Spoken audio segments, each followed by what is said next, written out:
إن الحمد لله نحمده ونستعينه ونستغفره ونعوذ بالله من شرور أنفسنا ومن سيئات أعمالنا من يهده الله فلا مضل له ومن يضلل فلا هادي له وأشهد أن لا إله إلا الله وحده لا شريك له وأشهد أن محمدا عبده ورسوله اللهم صل على محمد وعلى آل محمد كما صليت على إبراهيم وعلى آل إبراهيم إنك حميد مجيد اللهم بارك على محمد وعلى آل محمد كما باركت على إبراهيم وعلى آل إبراهيم إنك حميد مجيد أما بعد فإن خير الحديث كتاب الله وخير الهدي هدي محمد صلى الله عليه وسلم وشر الأمور محدثاتها وكل محدثة بدعة وكل بدعة ضلالة وكل ضلالة في النار. أعوذ بالله من الشيطان الرجيم. يا أيها الذين آمنوا اتقوا الله حق تقاته ولا تموتن إلا وأنتم مسلمون.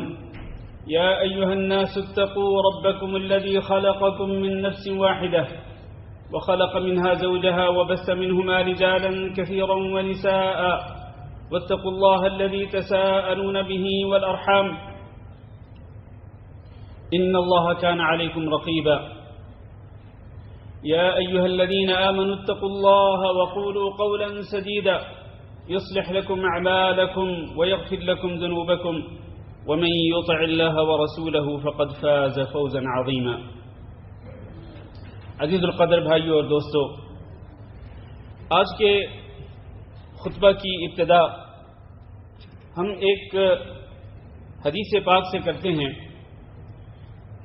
اس حدیث کی راویہ یعنی اس کو روایت کرنے والی سیدہ عائشہ رضی اللہ تعالی عنہا، اور یہ حدیث شیخ البانی رحمہ اللہ نے سلسلہ احادیث صحیحہ میں ذکر کی ہے، اور اس کو کئی محققین نے صحیح الاسناد قرار دیا ہے کہ اس کی سند صحیح ہے.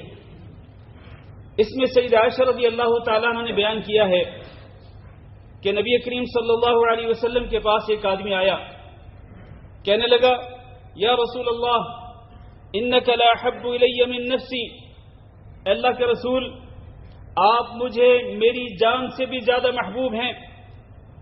وَإِنَّكَ لَأَحَبُّ إِلَيَّ مِنْ أَهْلِي، اور آپ مجھے میرے گھر والوں سے بھی زیادہ محبوب ہیں.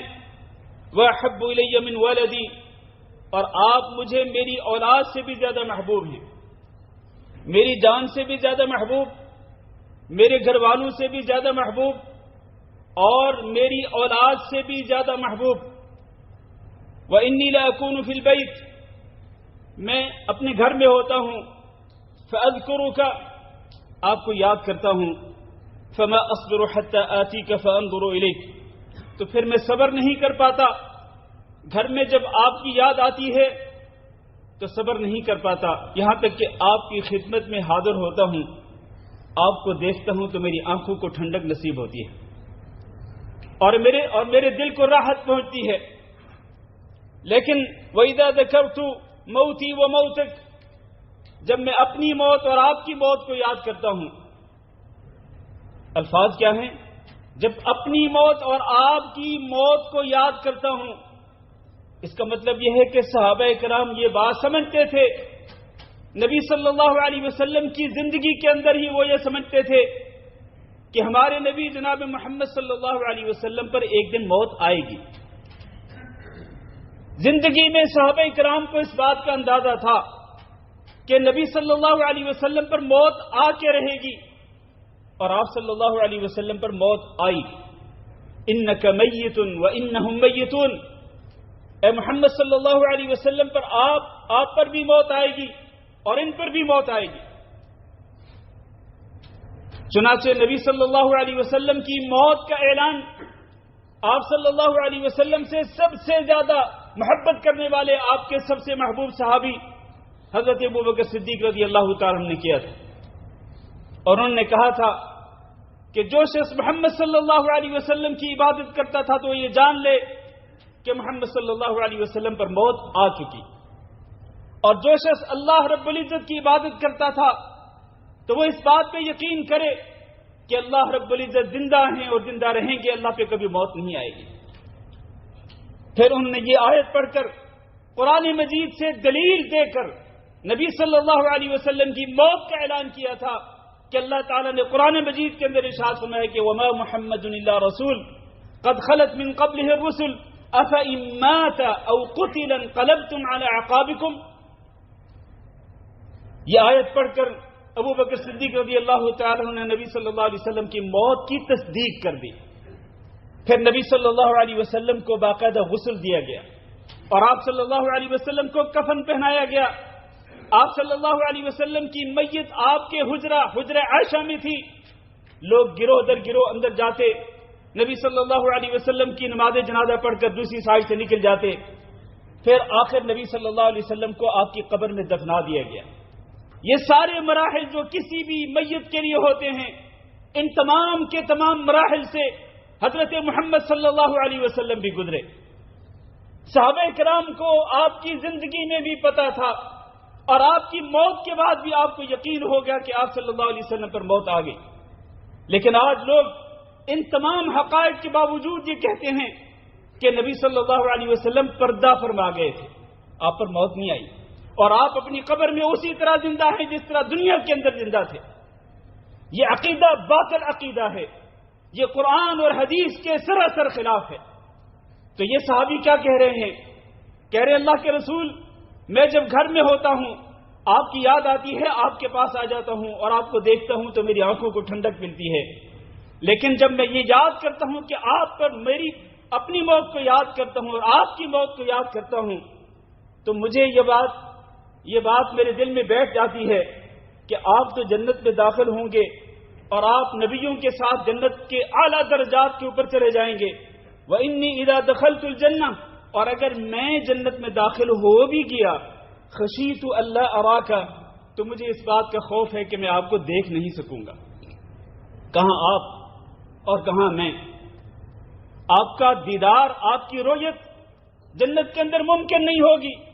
دنیا کے اندر تو آپ کو دیکھ کر میں اپنے دل کو راحت پہنچا لیتا ہوں، اپنی آنکھوں کو ٹھنڈک اپنی آنکھوں کو ٹھنڈا کر لیتا ہوں، لیکن جنت میں جانے کے بعد کیسے ہوگا؟ میرے بھائیوں، یہ بات کس چیز کی دلیل ہے؟ یہ واقعہ کس چیز کی دلیل ہے؟ اس چیز کی دلیل ہے کہ صحابہ کرام کو نبی صلی اللہ علیہ وسلم سے گہری محبت تھی، اور آپ صلی اللہ علیہ وسلم سے کتنی محبت تھی؟ اپنی گھر والوں سے بھی زیادہ، اپنی اولاد سے بھی زیادہ، حتیٰ کہ اپنی جان سے بھی زیادہ۔ اور اس کے لیے یہ صحابی بیان کر رہا ہے کہ مجھے تو یہ بات رلائی جا رہی ہے، بے چین کر رہی ہے کہ یہاں تو میں آپ کو دیکھ لیتا ہوں لیکن جنت میں آپ کی رؤیت کیسے ممکن ہوگی؟ اللہ تعالیٰ نے نبی کریم صلی اللہ علیہ وسلم پر یہ آیت نازل کر دی۔ آپ نے اس صحابی کی بات کو سنا، اپنی خاموشی اختیار کر لی، اس لیے کہ آپ وحی کے بغیر نہیں بولتے تھے۔ اللہ نے یہ آیت اتار دی کہ وَمَن يُطِعِ اللَّهَ وَالرَّسُولَ فَأُولَٰئِكَ مَعَ الَّذِينَ أَنْعَمَ اللَّهُ عَلَيْهِم مِّنَ النَّبِيِّينَ وَالصِّدِّيقِينَ وَالشُّهَدَاءِ وَالصَّالِحِينَ وَحَسُنَ أُولَٰئِكَ رَفِيقًا۔ جو شخص اللہ کی اطاعت کرتا ہو، رسول صلی اللہ علیہ وسلم کی فرمانبرداری کرتا ہو، تو ایسے ہی فرمانبردار لوگ جو ہیں اللہ اور اللہ کے رسول کے، یہ صدیقین کے ساتھ ہوں گے، نبیین کے ساتھ ہوں گے، شہداء کے ساتھ ہوں گے، صالحین کے ساتھ ہوں گے۔ وَحَسُنَ أُولَٰئِكَ رَفِيقًا، اور ان کا ساتھ بہت ہی اچھا ساتھ ہوگا۔ اس آیت کے ذریعے اللہ رب العزت نے اس صحابی کو جواب دیا کہ فکر مند نہ ہو، اگر تم واقعتاً اللہ اور اللہ کے رسول سے محبت کرنے والے ہو اور محبت کی بنا پر تم اللہ اور اللہ کے رسول کی اطاعت و فرمانبرداری بھی کرتے ہو تو پھر پریشان ہونے کی ضرورت نہیں، قیامت کے دن بھی تم اسی نبی صلی اللہ علیہ وسلم کے ساتھ ہوگے۔ اس نبی صلی اللہ علیہ وسلم کو دیکھنا اور آپ صلی اللہ علیہ وسلم کی رؤیت اور آپ صلی اللہ علیہ وسلم کے ملاقات کا شرف جو ہے وہ جنت کے اندر بھی ممکن ہوگا تمہارے لیے۔ میرے عزیز بھائیوں، یہ صرف ایک نمونہ میں نے آپ کے سامنے پیش کیا، صرف ایک نمونہ، صحابہ کرام کی نبی صلی اللہ علیہ وسلم سے محبت کا نمونہ۔ ورنہ اگر ہم یہاں صحابہ کرام کی نبی کریم صلی اللہ علیہ وسلم سے محبت کے نمونے ذکر کرنا شروع کریں تو اللہ کی قسم ایک خطبہ بھی کافی نہیں، اس کے لیے کئی خطبات درکار ہیں۔ میرے بھائیوں، ہمارے پیارے نبی جناب محمد صلی اللہ علیہ وسلم کے ہمارے اوپر آپ کی امت پر بے شمار احسانات ہیں، اور جس کے احسانات ہوتے ہیں اس کے کچھ حقوق بھی ہوتے ہیں۔ اگر کوئی بندہ آپ پر احسان کرتا ہے تو آپ بھی اس کے احسان مند ہو کر آپ اس کے شکر گزار بندے بن جاتے ہیں، اس کی شکر گزاری کرتے ہیں، آپ اس سے محبت کرنا شروع کر دیتے ہیں، اور وہ جو بات کہتے ہیں اس کی بات کو مانتے ہیں، اسی کو اس کا آپ پر احسان ہے۔ ہمارے نبی جناب محمد صلی اللہ علیہ وسلم کے ہم پہ بے شمار احسانات ہیں۔ آپ صلی اللہ علیہ وسلم نے اس امت کو گمراہی سے نکالا، اس امت کو توحید کا نور دکھلایا، اس امت کو زندگی گزارنے کا سلیقہ سکھلایا کہ کس طرح کھانا پینا ہے، کس طرح اٹھنا بیٹھنا ہے، کس طرح سونا ہے، حتیٰ کہ سلمان فارسی رضی اللہ تعالیٰ عنہ کے کہنے کے مطابق نبی صلی اللہ علیہ وسلم نے تو اس امت کو باقی چیزوں کی تعلیم کے ساتھ ساتھ آداب قضاء حاجت بھی سکھلائے کہ آپ نے قضاء حاجت کس طرح کرنی ہے، قضاء حاجت کے آداب بھی بتلائے۔ نبی صلی اللہ علیہ وسلم نے پوری زندگی بسر کرنے کا طریقہ سکھلا دیا، سلیقہ سکھلا دیا۔ اس سے پہلے لوگ وحشی تھے، جانور تھے، نبی صلی اللہ علیہ وسلم نے انسان کو انسانیت کے بارے میں آگاہ کیا کہ انسان کس طرح زندگی بسر کرتا ہے۔ میرے بھائیوں، اس نبی صلی اللہ علیہ وسلم کا ہمارے اوپر سب سے بڑا حق یہ ہے کہ ہم آپ صلی اللہ علیہ وسلم پر ایمان لانے کے بعد، آپ کی نبوت اور رسالت کی تصدیق کرنے کے بعد ہم آپ صلی اللہ علیہ وسلم سے سچی محبت کریں۔ کتنی محبت کریں؟ اتنی محبت کریں جتنی اس صحابی نے بیان کی۔ نبی کریم صلی اللہ علیہ وسلم نے ارشاد فرمایا لا یؤمن احدکم حتی اکون احب الیہ من والدہ وولدہ والناس اجمعین، تم میں سے کوئی شخص اس وقت تک مومن نہیں ہو سکتا جب تک کہ میں اس کو زیادہ محبوب نہ بن جاؤں، من ولدہ ووالدہ والناس اجمعین، اس کے اہل و عیال سے، اس کی اولاد سے، اس کے والدین سے اور باقی تمام لوگوں سے جب تک مجھ سے سب سے زیادہ محبت نہیں ہوگی اس وقت تک تم میں سے کوئی شخص مومن نہیں ہو سکتا۔ گویا کہ ایمان کو مکمل کرنے کے لیے یہ ایک بنیادی شرط ہے کہ اللہ رب العزت کے ساتھ محبت کرنے کے بعد دوسرے درجے پہ سب سے زیادہ محبت اللہ کے نبی حضرت محمد صلی اللہ علیہ وسلم کے ساتھ۔ اور نبی کریم صلی اللہ علیہ وسلم نے اس محبت کے ایک بہت بڑے ثمرہ کو بیان کیا کہ اس کا فائدہ کیا ہوتا ہے۔ اللہ کے نبی صلی اللہ علیہ وسلم نے فرمایا کہ ثلاث من کن فیہ وجد بہن حلاوۃ الایمان، تین خصلتیں ایسی ہیں کہ یہ جس بندے کے اندر ہوں تو ان تین خصلتوں کے ذریعے وہ بندہ ایمان کی لذت اور اس کے مٹھاس کو محسوس کرتا ہے، وہ پا لیتا ہے انسان کے ایمان کے مٹھاس کو، ایمان کی لذت کو پاتا ہے، اسے اندازہ ہو جاتا ہے کہ ایمان کس قدر ایک محبوب چیز ہے اور اس کی لذت کیا ہے، اس کا مٹھاس کتنا ہے۔ وہ تین خصلتیں کیا ہیں؟ آپ نے فرمایا ان یکون اللہ ورسولہ احب الیہ مما سواہما، اللہ اور اس کے رسول اس کو سب سے زیادہ محبوب ہوں۔ اللہ اور اللہ کے رسول کے علاوہ جتنی بھی چیزیں ہیں ان تمام چیزوں سے زیادہ محبت جو ہے وہ اللہ اور اللہ کے رسول کے ساتھ۔ یہ وہ خصلت ہے کہ جس کے ساتھ انسان ایمان کی لذت کو پاتا ہے۔ دوسری خصلت وَأَن يُحِبَّ الْمَرْءَ لَا يُحِبُّهُ إِلَّا لِلَّهِ، کہ بندہ کسی بندے سے محبت کرے تو صرف اللہ کی رضا کی خاطر کرے، اس کے پیسے کی وجہ سے نہیں، اور اس کی دولت کی وجہ سے نہیں، اور اس کے بزنس کی وجہ سے نہیں، اس کے منصب کی وجہ سے نہیں، اس کے اچھے خاندان کی وجہ سے نہیں، اس کی کوٹھی بنگلے کی وجہ سے نہیں کہ یہ بندہ کل کو میرے کام آئے گا، نہیں، بلکہ اس سے اگر محبت کرتا ہے تو صرف اور صرف اللہ رب العزت کی رضا کی خاطر محبت کرتا ہے، اس کو اس سے کوئی مفاد وابستہ نہیں ہے۔ اس کے ذریعے بھی انسان ایک مومن جو ہے وہ ایمان کی لذت کو پا لیتے ہیں۔ تیسری چیز وَيَكْرَهَ أَن يَعُودَ إِلَى الْكُفْرِ، وہ کفر کی طرف لوٹنا اس طرح ناپسند کرے، بعد إِذْ أَنقَذَهُ اللَّهُ مِنْهُ، اللہ تعالیٰ نے اس کو کفر سے بچا لیا تو اس کے بعد وہ کفر سے اتنی نفرت کرے کہ جیسے كَمَا يَكْرَهُ أَن يُلْقَى فِي النَّارِ، جیسے اس کو اس بات سے نفرت ہے کہ اس کو جہنم کی آگ میں ڈالا جائے۔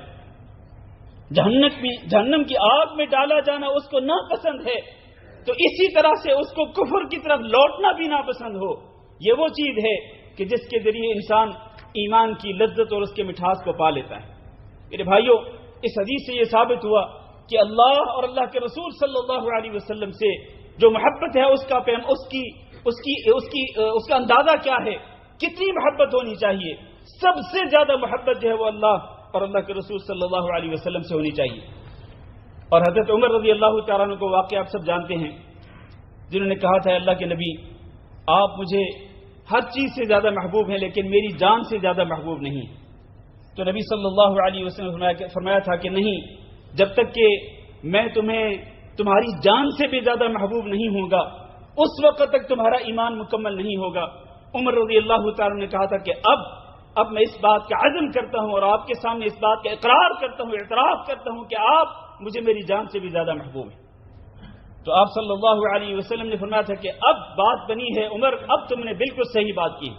اور میرے بھائیوں، اگر ہم صحابہ اکرام کی زندگیوں کو دیکھیں تو ہمیں یہ معلوم ہوتا ہے، کئی واقعات سے معلوم ہوتا ہے کہ صحابہ اکرام کو محمد صلی اللہ علیہ وسلم اپنی جان سے بھی زیادہ محبوب تھے. تبھی تو کئی جنگی واقعات کے اندر یہ بات موجود ہے کہ بعض صحابہ کرام نبی صلی اللہ علیہ وسلم کے سامنے ڈھال بن کر کھڑے ہو جاتے تھے کہ دشمن کی طرف سے اگر کوئی تیر آتا ہے تو ان کی جانوں کے اندر، ان کے جسموں کے اندر پیوست ہو جائے، نبی صلی اللہ علیہ وسلم کو ایک ذرہ برابر بھی تکلیف نہ پہنچے. اللہ اکبر. سعد بن ربیع رضی اللہ تعالیٰ عنہ ایک صحابی تھے. غزوہ احد کے اندر آپ کو پتہ ہے کہ 70 صحابہ اکرام شہید ہو گئے تھے اور بہت سارے صحابہ اکرام زخمی ہو گئے تھے. خود نبی صلی اللہ علیہ وسلم بھی زخمی ہو گئے تھے. جنگ ختم ہو چکی ہے. نبی صلی اللہ علیہ وسلم نے پوچھا کہ آج میرے صحابی سعد بن ربیع نظر نہیں آ رہے. کوئی شخص جائے اور احد کے میدان کے اندر جہاں شہداء کی لاشیں پڑی ہیں وہاں جا کے دیکھے کہ سعد بن ربیع کی لاش کہاں ہے، یا جہاں پر احد کے میدان میں زخمی پڑے ہوئے ہیں جا کے دیکھے سعد بن ربیع کس حالت میں ہے. نبی صلی اللہ علیہ وسلم نے ایک صحابی کو بھیجا، کہا جا کے دیکھو، اور اگر تم اس کو دیکھو زندہ ہے تو اس سے پوچھنا کہ کیف تجدو کا، تم کیا محسوس کر رہے. تو وہ شخص گیا مقتولین کے اندر، شہداء کے اندر، اور جہاں زخمی تھے ان کے اندر تلاش کرتے کرتے کرتے آخر ایک جگہ پہ سعد بن ربیع کو پایا تو ان کے اندر زندگی کی کچھ رمق باقی تھی. تو کہنے لگے کہ اللہ کے رسول صلی اللہ علیہ وسلم نے مجھے تمہارے پاس بھیجا ہے اور اللہ کے رسول تمہیں سلام کہہ رہے ہیں اور تم سے پوچھ رہے ہیں کہ کیف تجدو کا، تم اب کیا محسوس کر رہے ہو. تو سعد بن ربیع رضی اللہ تعالیٰ نے، اور اس دیکھنے والے ساتھ جو تلاش کرنے کے لیے گیا تھا، کہتے ہیں کہ میں نے سعد بن ربیع کے جسم پہ 70 زخم دیکھے. کوئی زخم تیر کی وجہ سے ہے، تو کوئی زخم نیزے کی وجہ سے ہے، تو کوئی زخم تلوار کی وجہ سے ہے. ان کے جسم پہ 70 زخم تھے اور زندگی کے آخری لمحات ہیں، موت و حیات کی کشمکش میں. تو اللہ کے نبی صلی اللہ علیہ وسلم کا سلام پہنچایا تو سعد بن ربیع نے کہا کہ اللہ کے نبی صلی اللہ علیہ وسلم کو میری طرف سے بھی سلام پہنچا دینا اور ان کی گزارش میں خدمت کرنا کہ جو آپ نے پوچھا نا کہ آپ کیا محسوس کرتے ہیں، تو اس وقت میں جنت کی خوشبو کو محسوس کر رہا ہوں. اور پھر سعد بن ربیع نے ایک پیغام بھیجا اپنی قوم انصار کے نام. کہنے لگے میری قوم انصار کے لوگوں کو کہہ دینا کہ اگر تم میں سے ایک شخص بھی زندہ ہو اور اس کی زندگی میں اس کے ہوتے ہوئے اگر محمد صلی اللہ علیہ وسلم کو کوئی نقصان پہنچا تو اس کے پاس قیامت کے دن اللہ رب العزت کے سامنے پیش کرنے کے لیے کوئی عذر نہیں ہوگا کہ اس کے ہوتے ہوئے محمد صلی اللہ علیہ وسلم کو نقصان پہنچ گیا، اس کا وہ کیا عذر پیش کرے گا قیامت کے دن اللہ رب العزت کے سامنے. یعنی اس صحابی کو سعد بن ربیع رضی اللہ تعالیٰ عنہ کو جس کے جسم پر 70 سے زیادہ زخم اور وہ شہید ہونے کے، موت آنے کے قریب، اس کو اگر فکر لاحق ہے تو کس کی فکر لاحق ہے؟ محمد صلی اللہ علیہ وسلم کی. ابو دجانہ رضی اللہ تعالیٰ عنہ اور اسی طرح اور ابو طلحہ رضی اللہ تعالیٰ عنہ، اس طرح کئی صحابہ کرام جنہوں نے اپنی جانیں قربان کی اور نبی صلی اللہ علیہ وسلم کے سامنے ڈھال بن کر کھڑے ہو گئے تو دشمن کی طرف سے آنے والے تیر یا نیزے وہ ان کے جسموں کے اندر پیوست ہوں، ان کو تو تکلیف پہنچے لیکن محمد صلی اللہ علیہ وسلم کو اس کی اذیت نہ پہنچے. جان سے بھی زیادہ محبوب تھے نبی صلی اللہ علیہ وسلم. میرے عزیز بھائیوں، نبی صلی اللہ علیہ وسلم سے محبت کی کچھ علامات ہیں. ان علامات میں سے سب سے پہلی علامت یہ ہے کہ نبی صلی اللہ علیہ وسلم کی اتباع کریں. اگر واقعتاً آپ کو نبی صلی اللہ علیہ وسلم سے سچی محبت ہے تو جس کے اندر جتنی سچی محبت ہوگی وہ اسی قدر نبی صلی اللہ علیہ وسلم کا سچا پیروکار بھی ہوگا، اتباع کرنے والا بھی ہوگا. یہ معیار ہے سچی محبت کا، یہ پیمانہ ہے سچی محبت کا. ورنہ زبانی کلامی محبت کے دعوے کرنے والے تو بہت لوگ ہیں جو 12 ربیع الاول کو جھنڈیاں لگا لیتے ہیں، 12 ربیع الاول کو جلوس نکال لیتے ہیں، 12 ربیع الاول کو وہ اپنے گھروں کے اندر لائٹیں لگا لیتے ہیں، بڑی بڑی بلڈنگ کو سجا لیتے ہیں. اس طرح وہ محبت کے دعوے کرتے ہیں. لیکن حقیقت میں میرے عزیز بھائیوں سچی محبت کا پیمانہ کیا ہے؟ اللہ نے قرآن مجید کے اندر فرمایا قل ان کنتم تحبون اللہ فاتبعونی، اگر تمہیں واقعتاً اللہ تعالیٰ سے محبت ہے تو پھر تم مجھ سے میری اتباع کرو، یعنی محمد صلی اللہ علیہ وسلم کی اتباع کرو. گویا اللہ تعالیٰ سے سچی محبت کا پیمانہ کیا ہے کہ محمد صلی اللہ علیہ وسلم کی اتباع. اسی طرح محمد صلی اللہ علیہ وسلم سے سچی محبت کا پیمانہ یہ ہے کہ آپ کتنی اتباع کرتے ہیں محمد صلی اللہ علیہ وسلم کی. اللہ نے فرمایا لقد كان لكم في رسول الله اسوة حسنہ، رسول اللہ صلی اللہ علیہ وسلم کی زندگی میں تمہارے لیے بہترین نمونہ ہے. لہذا ہماری زندگی کے تمام تر معمولات وہ نبی صلی اللہ علیہ وسلم کے اسوہ حسنہ کو سامنے رکھتے ہوئے پورے ہونے چاہیے. لیکن آج ہم میں سے کون ہے جو نبی صلی اللہ علیہ وسلم کی سنت اور آپ صلی اللہ علیہ وسلم کی احادیث مبارکہ کی روشنی میں اپنی زندگی کے معمولات کو پورا کرتا ہو؟ صرف نماز کا معاملہ نہیں اور حج اور زکوٰۃ کا معاملہ نہیں، اسی طرح سے میرے عزیز بھائیوں خرید و فروخت کے معاملات بھی ہیں، اخلاق اور کردار کا معاملہ بھی ہے. اپنے گھر والوں کے ساتھ کس طرح سے معاملات کرنے ہیں، اولاد کے ساتھ، اسی طرح اپنے مسلمان بھائیوں کے ساتھ تو کس طرح سے لین دین کرنا ہے، کس طرح سے جینا ہے، کس طرح سے زندگی گزارنی ہے. ان تمام کے تمام معاملات کے اندر نبی صلی اللہ علیہ وسلم کی اتباع جو ہے، آپ صلی اللہ علیہ وسلم کی پیروکاری کرنا جو ہے، یہ اصل میں آپ صلی اللہ علیہ وسلم سے سچی محبت کا پیمانہ ہے. لہذا ہم میں سے ہر شخص اپنے گریبان میں جھانک کر یہ دیکھ سکتا ہے کہ وہ کس قدر نبی صلی اللہ علیہ وسلم کا پیروکار ہے. میرے بھائیوں اسی طرح سے ایک علامت یہ بھی ہے نبی صلی اللہ علیہ وسلم سے سچی محبت کی کہ آپ نبی صلی اللہ علیہ وسلم کی اطاعت اور فرمانبرداری کریں. اطاعت اور فرمانبرداری کرنا یہ نبی صلی اللہ علیہ وسلم سے سچی محبت کی ایک بہت بڑی علامت ہے.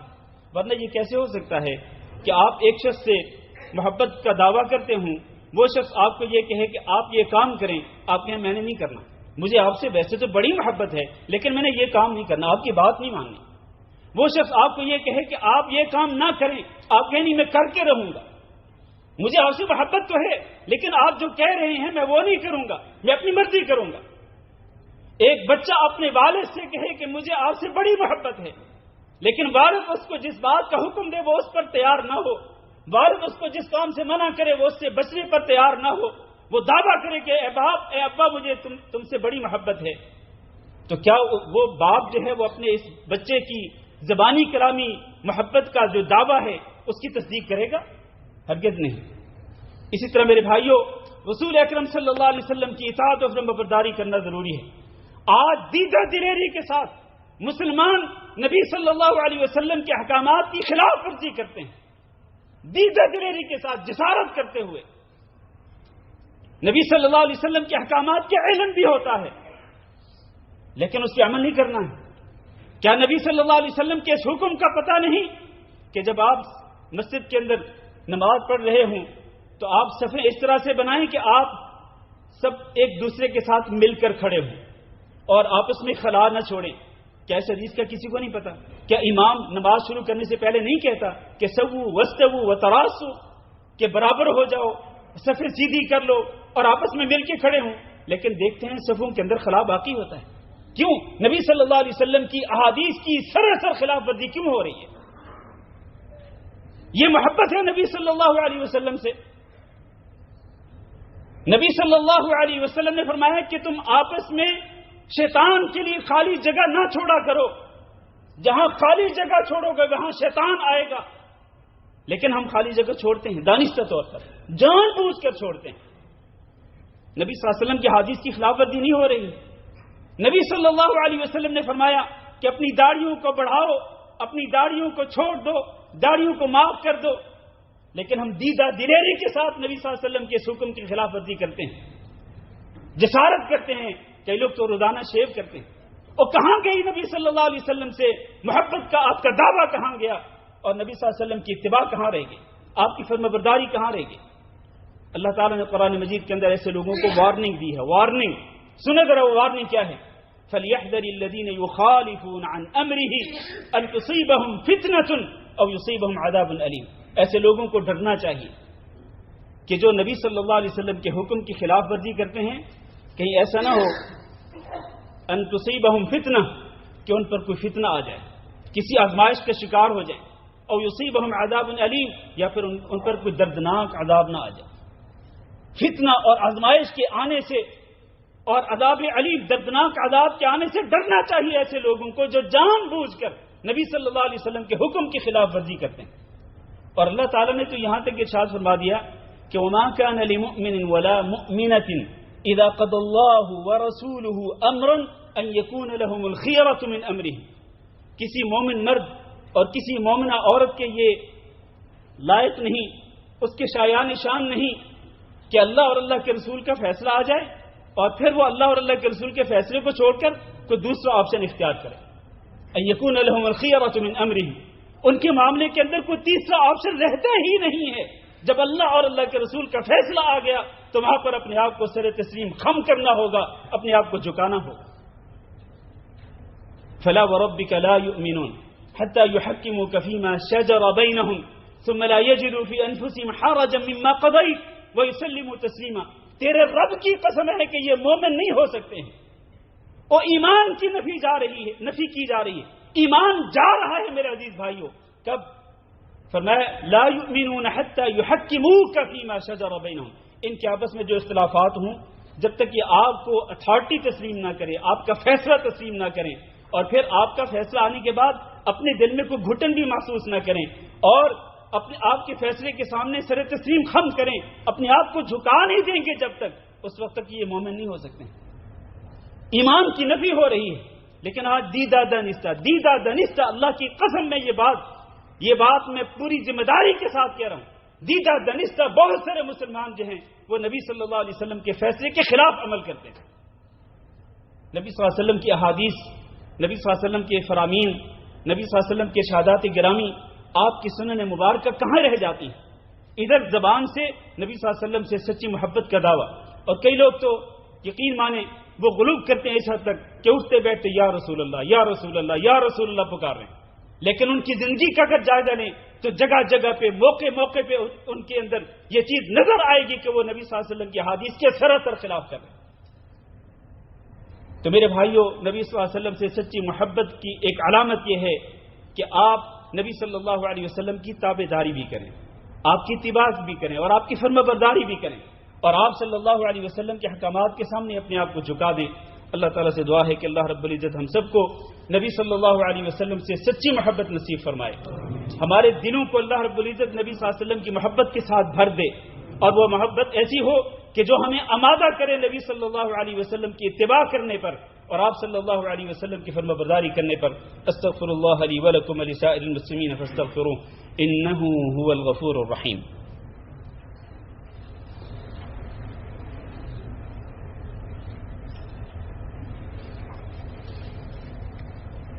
إن الحمد لله نحمده ونستعينه ونستغفره ونعوذ بالله من شرور أنفسنا ومن سيئات أعمالنا من يهده الله فلا مضل له ومن يضلل فلا هادي له وأشهد أن لا إله إلا الله وحده لا شريك له وأشهد أن محمدا عبده ورسوله. اللهم صل على محمد وعلى آل محمد كما صليت على إبراهيم وعلى آل إبراهيم إنك حميد مجيد. اللهم بارك على محمد وعلى آل محمد كما باركت على إبراهيم وعلى آل إبراهيم إنك حميد مجيد. أما بعد، میرے عزیز بھائی اور دوستو، نبی کریم صلی اللہ علیہ وسلم سے سچی محبت کی علامات میں سے ایک علامت یہ بھی ہے کہ آپ نبی کریم صلی اللہ علیہ وسلم پر کثرت کے ساتھ درود بھیجیں. ورنہ یہ کیسے ہو سکتا ہے کہ آپ کسی شخص سے محبت کریں، اپنا کسی کو محبوب بنا لیں اور پھر اس کو یاد ہی نہ کریں. اس کو ویسے ہی بلا دیں، تو یہ کیسی محبت ہوگی؟ اگر واقعتاً آپ کو نبی صلی اللہ علیہ وسلم کے ساتھ سچی محبت ہے تو پھر کثرت کے ساتھ نبی صلی اللہ علیہ وسلم پر درود شریف بھیجا کریں۔ اللہ نے اس کا حکم دیا قرآن مجید کے اندر، ان اللہ وملائکتہ یصلون علی النبی یا ایھا الذین آمنوا صلوا علیہ وسلموا تسلیما، اے ایمان والو تم بھی نبی صلی اللہ علیہ وسلم پر درود شریف بھیجا کرو اور آپ صلی اللہ علیہ وسلم پر خوب سلام بھیجا کرو۔ ہم نماز کے اندر، نماز کی ہر تشہد کے اندر آپ صلی اللہ علیہ وسلم پر سلام بھیجتے ہیں، السلام علیک ایھا النبی ورحمۃ اللہ وبرکاتہ۔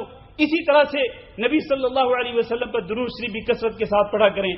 اللہ کے نبی صلی اللہ علیہ وسلم نے اس کی فضیلت یہ بیان فرمائی کہ من صلی علیہ مرۃ صلی اللہ علیہ بہا عشرہ، جو شخص میرے اوپر ایک دفعہ درود شریف بھیجے گا اللہ تعالیٰ اس پر 10 رحمتیں نازل فرمائے گا۔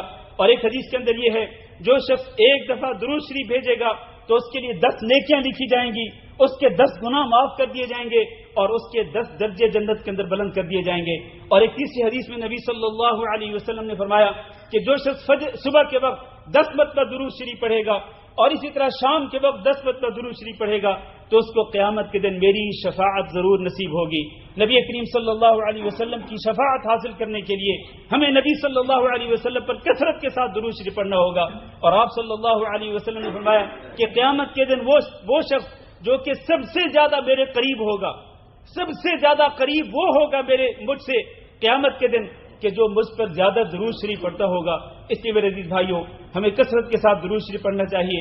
ابی بن کعب رضی اللہ تعالیٰ عنہ کی حدیث میں نبی صلی اللہ علیہ وسلم نے فرمایا تھا کہ تم جتنا زیادہ کثرت کے ساتھ درود شریف پڑھو گے اسی قدر زیادہ تمہاری پریشانیاں ختم ہوں گی اور تمہارے گناہ معاف ہوں گے۔ لہذا پریشانیوں میں گھرے ہوئے انسان کے لیے ایک نسخہ کیمیا ہے، بہت بڑا نسخہ ہے، اور پریشانی میں ہم سب گھرے ہوئے ہیں۔ اگر ہم پریشانیاں ختم کرنا چاہتے ہیں زیادہ سے زیادہ نبی صلی اللہ علیہ وسلم پر درود شریف بھیجیں۔ اور گناہوں کی بخشش کے لیے بھی بہت بڑا نسخہ ہے۔ آپ اپنے گناہوں کو بخشوانا چاہتے ہیں اور ہم سب گناہوں کے اندر ڈوبے ہوئے ہیں سر سے لے کے پیر تک، تو گناہوں کی بخشش کا ایک بہت بڑا ذریعہ کیا ہے؟ نبی صلی اللہ علیہ وسلم پر کثرت کے ساتھ درود شریف بھیجنا، آپ صلی اللہ علیہ وسلم پر صلوات بھیجنا، جس کے الفاظ نبی صلی اللہ علیہ وسلم نے سکھلائے تھے، اللہم صلی علی محمد وعلی آل محمد كما صليت على إبراهيم وعلى آل إبراهيم إنك حميد مجيد اللهم بارك على محمد وعلى آل محمد كما باركت على إبراهيم وعلى آل إبراهيم إنك حميد مجيد اللهم اغفر لنا وللمؤمنين والمؤمنات وللمسلمين والمسلمات الأحياء منهم والأموات اللهم إنا نسألك العفو والعافية والمعافاة الدائمة في الدنيا والآخرة اللهم فرج هم المهمومين ونفس كرب المكروبين واقض الدين عن المدينين واشف مرضانا ومرضى المسلمين اللهم فرج هم المهمومين ونفس كرب المكروبين واقض الدين عن المدينين واشف مرضانا ومرضى المسلمين اللهم آمنا في أوطاننا واجعل هذا البلد آمنا مطمئنا وسائر بلاد المسلمين عباد الله إن الله يأمر بالعدل والإحسان وإيتاء ذي القربى وينهى عن الفحشاء والمنكر والبغي يعظكم لعلكم تذكرون سبحان ربك رب العزة عما يصفون وسلام على المرسلين والحمد لله رب العالمين